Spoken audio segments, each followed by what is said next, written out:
So, hello people, I hope the audio sounds alright, my microphones aren't working. I suppose it serves me right for spending so long without making a video. So, as I alluded to in my last video, we were getting everyone ready for breeding.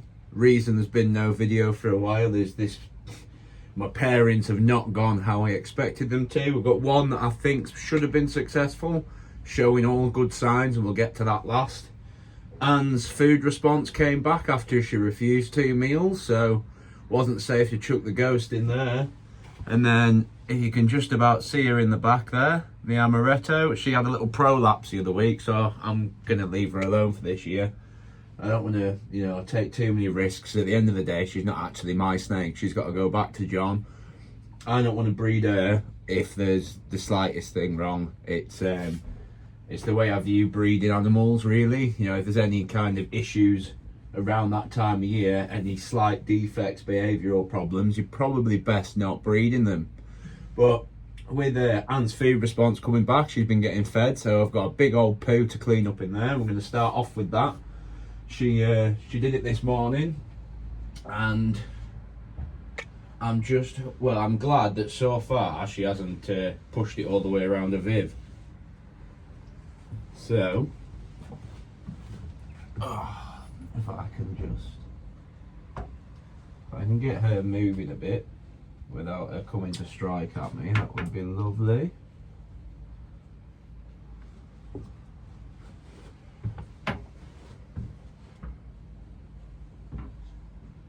So,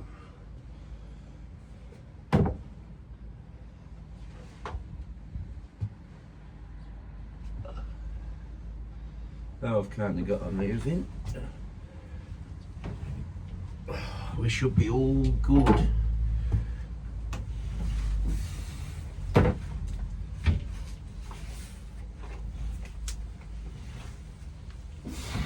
Oh, she's still a big girl, still strong. That's not going to change, but she's been having food thrown at her like there's no tomorrow recently, so. Sorry you can't see what's going on out of camera shot like, but there we go, almost in. And you're in there, I think. There we go. So there's Anne out. We're going to give her a little clean up, bring you over so you can see the mighty deuce. It's a big old thing. There'll be a couple of rabbits in there. We've got one defrosting at the minute. So, yeah, so this breeding season, it's not been going just quite how I hoped it would. My last 2 breedings I'd done before moving here, everything had kind of been as straightforward as it could be, really. Everything had kind of been textbook type. What was that? Sorry, someone just rattled in here. I was trying to figure out who or what it was. Yeah, so the last couple of breedings I've done, it kind of been quite textbook. Yeah, you feed the female up, she refuses a meal, you put a male in there, he gives you loads of courtship behaviour signs, boom, they lock. So yeah, when Anne had first refused them couple of meals, it was well over a month ago now, that mind. So she refused a couple of meals, and my fingers are all slippy now, so getting this glass out is going to be fun. Yeah, she refused twice within about 2 weeks. So I thought, there we go, that's good enough. And at the time, I had the ghost paired with the Sunfire. So I took the ghost out from the Sunfire. There'd been no proper action in there either. The ghost had been spending most of his time in his box at this point. The Sunfire had been in there investigating him. No issues, but nothing breeding wise, courtship wise. So I slung him in with Anne. The night I put him in with Anne, he spent the entire night trying to escape the Viv. He was going everywhere, and Anne seemed to be pursuing him, wanting to be bred. She wasn't pursuing him like crazy, but she was letting him know she was there, gently putting a coil on him. She even at one point wrapped her tail around his body just slightly, like a hook. Just kind of like, you know, kind of like that around his body. And I think she was hoping that that'd give him the idea of, here's the event, like, let's have a do.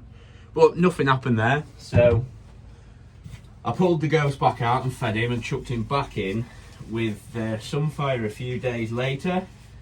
I can't remember the exact time of when it happened, but the ghost had the Sunfire's tail end in his hide for 2 days and she didn't move.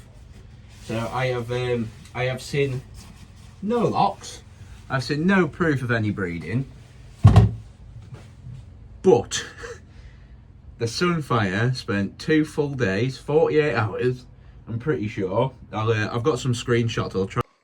Yeah, so I couldn't figure out how to add the video, like the pictures and screenshots to the video, like overlaying them. So just wait till I've shown you the Sunfire, and then there's just going to be a few pictures of her paired, and then like her being fat and laying around basically. Try and put them in here from the security camera in here. They'll have some times and stuff on. She spent a long time with her arse end in his box.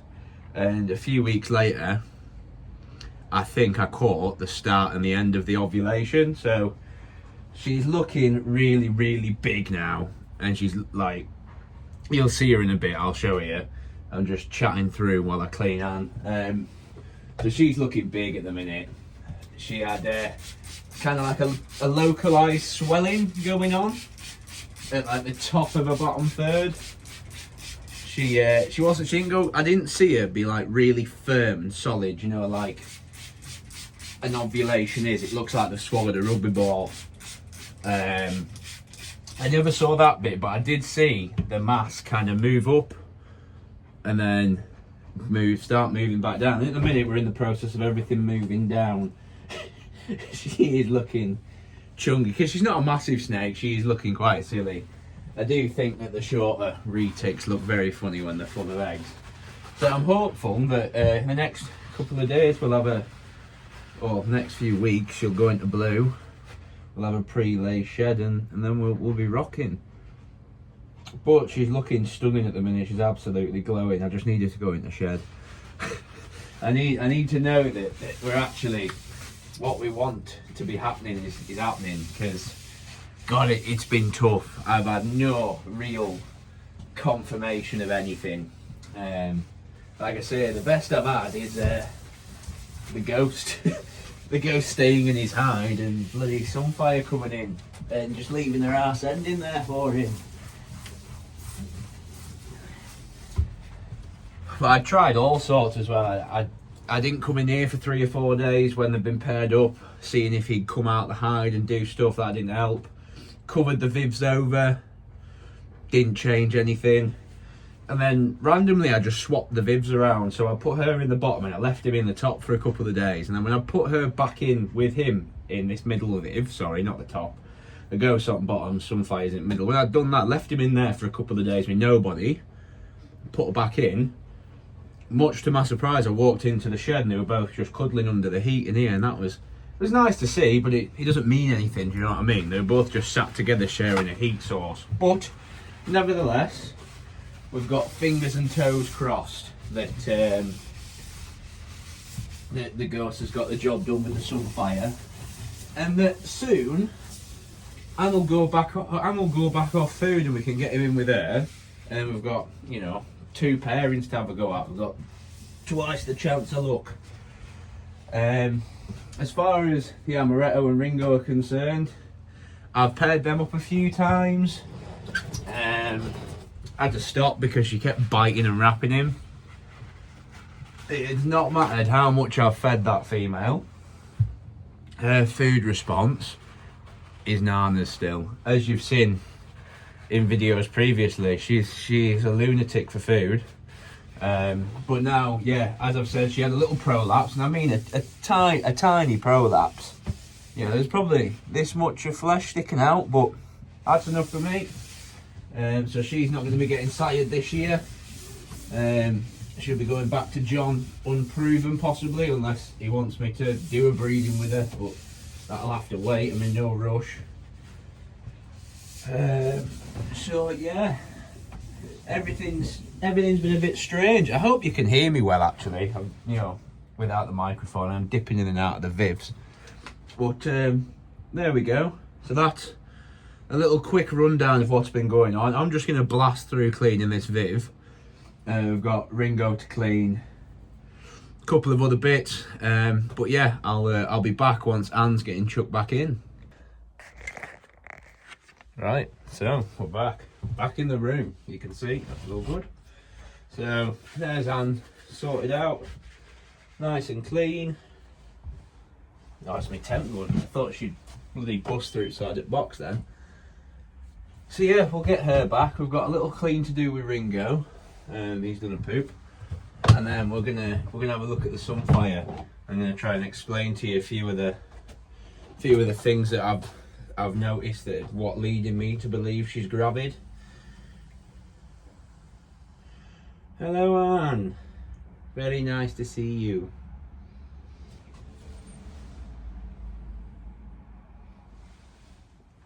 Right, come on then girl. Oosh.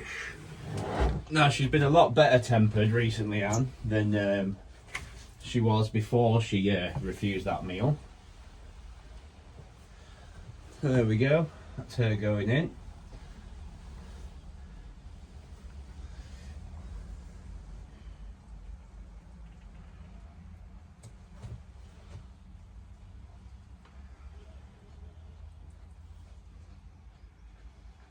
So I don't know if you can't really see it, but I am palpating her to see if I can feel any follicles.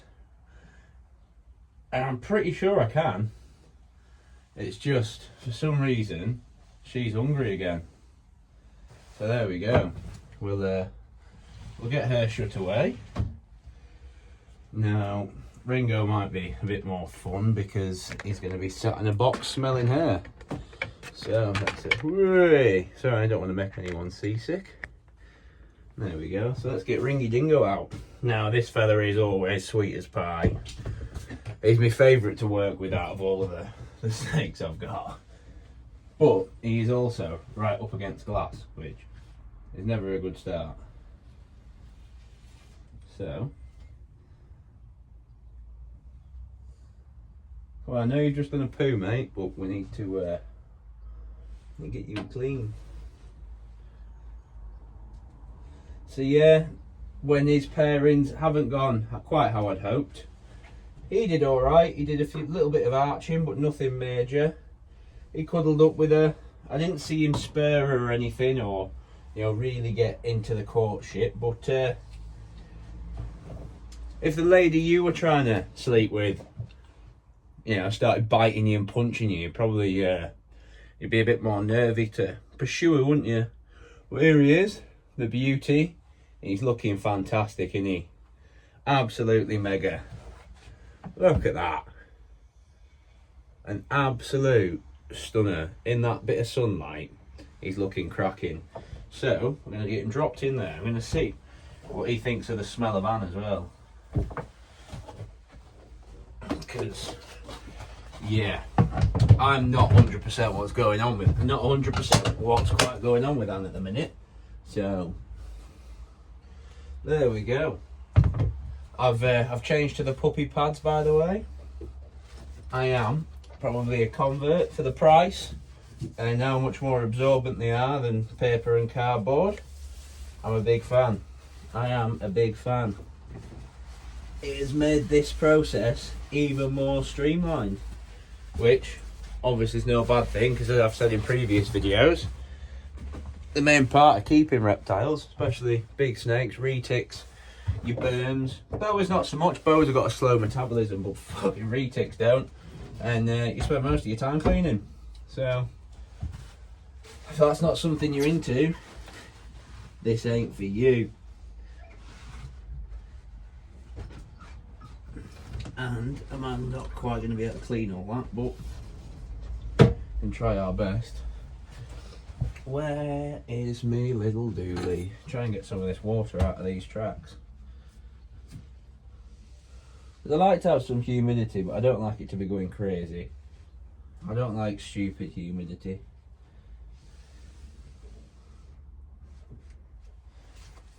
So that's better. But yeah, puppy pads, big winner as far as I'm concerned. What have I done with disinfectant? Oh. So, quick clean of Ringo, and I might just cut all that bit out. A bit naff that last bit, wasn't it? You don't need to watch me clean everything. Yeah, I'll just come back when I've got him out. So, that Ringy Dingo. Oh, sorry mate. Ringo sorted out.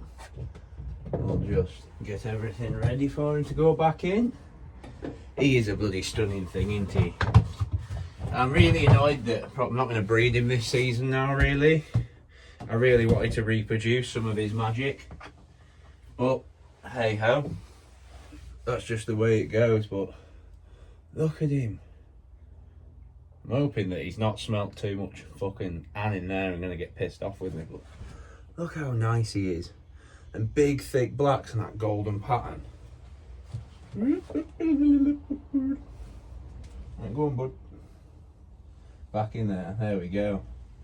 So, I haven't just started filming today to clean out Anne and Ringo and tell you that breeding's not been going that well. I am going to give you a good look at the Sunfire, hopefully.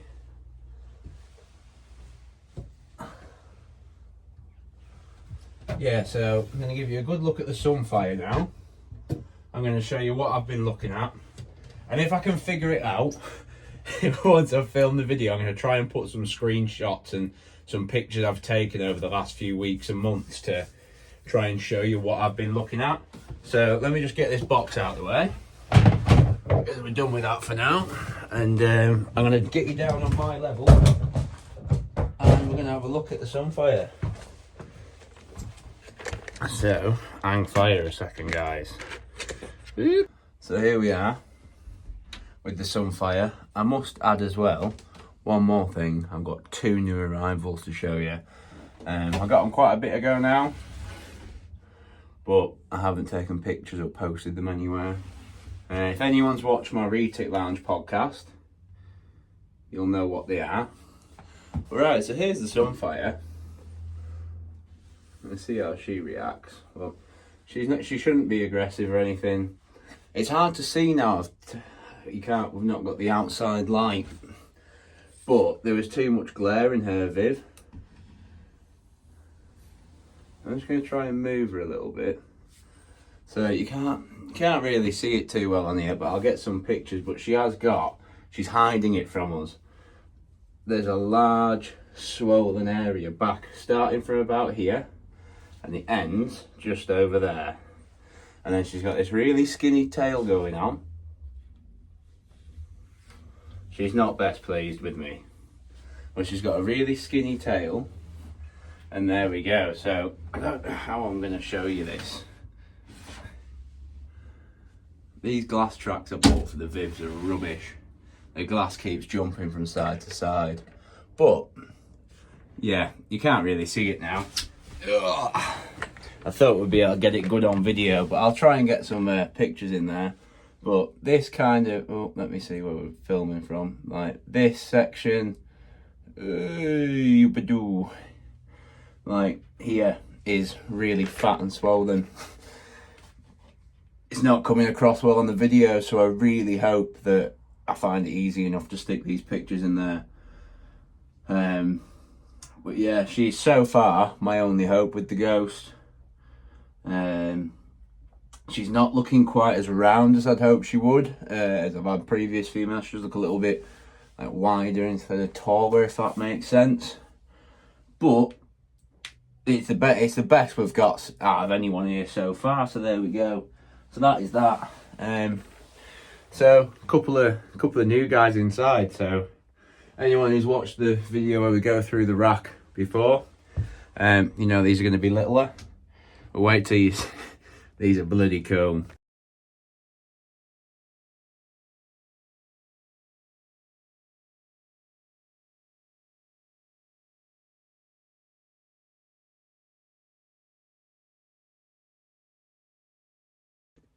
So, we're inside. Now, it's siblings that I've picked up, brother and sister, so exactly the same age, from the same clutch. Wait till you see the size difference in these, it's astronomical. So, I'll start with the female first. Now, this is a hungry girl. She usually comes charging out at me. But they're only 7 or 8 months old, these guys. Both lovely looking snakes. Lovely attitudes on him. She's just very hungry. So, here's the girl. Oh, hang on, I've got my snake up caught. See if we can kind of see her in here. So this is a 50% super dwarf, 100% het ocelot. This is a girl. This came from a friend of mine, Mark Loudon, who has been kind of pushing the ocelot stuff in this country now. And yeah, take a look at that. It's got almost like a classic super dwarf pattern, but with big, thick, chunky blacks, which for anyone who likes the super dwarf stuff, that's kind of what people have been chasing for a while, is to get some thicker blacks on there. Just look at the size of her. She is pretty big. I'm going to get her brother out now just to show you the comparison. Rufus, come out of the way. Sorry. I'm dog sitting at the minute, so not only have I got my little terror here, got a big fella who likes getting in the way. Where are you, little dude? Right, come on then. Don't go back in there. This guy is so small.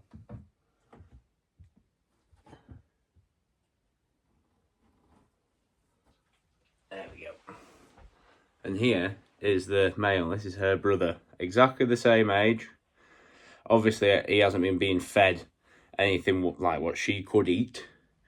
But they're both eating at the same frequency, especially since I've had him. He does eat like an absolute champ. But yeah, she is just absolutely astronomically sized compared to him. Look at that. The exact same age. So, it makes me wonder, it begs the question, should I say, whether, you know, super dwarf blood in pairings, whether it gets shared equally, is what it makes me wonder, you know. Obviously, there's a lot of people think that just because one parent's a mainland, so obviously a big thing, and one parent's a tiny super dwarf, then babies will stay tiny and things will stay tiny, or should I say the percentage will be equally shared between them. I'm a bit out of practice with the videos if you can't tell, but you know, what's there to say that it couldn't be like 70-30 percentage split from the parents? You know, if the mainlands put more size percentage, like more size genes together and sent them across, for lack of a better way of saying it. But yeah, it does make me wonder. Obviously, there are size differences between males and females within retics, but not normally at this point from what I've seen. Not as babies. The males tend to slow down at like 2 or 3 years old, and then the females just keep on growing. But yeah, she's absolutely lovely. Absolutely gorgeous. I really can't wait to see what these two will throw. But she's a beauty. An absolute monster, but also a beauty. Well, we don't mind if you get big, do we? You won't be as big as Anne, so it's all good. But yeah, so here's the two new additions to the SSD HQ. I have put the little fella away. I always get worried if I've got them both out at the same time, she's going to have a pop at him, because she could really do some damage to him that he wouldn't be able to do to her. But she is absolutely fantastic, aren't you? So let's get her back away. Everyone else, business as usual. They're doing well. Not got too many plans for everyone that's in here, really. Just yeah, letting them grow and yeah, we'll see what we decide with the other guys when that comes. But I hope this video made a bit of sense and wasn't too nonsensical, because it feels like it has been from where I'm standing. I need to get back into the swing of things standing in front of a camera. But yeah, I'm going to try and make some more videos. Thank you for anyone that's watched. And don't forget to like, comment, subscribe and all that stuff. And I'll see you guys later.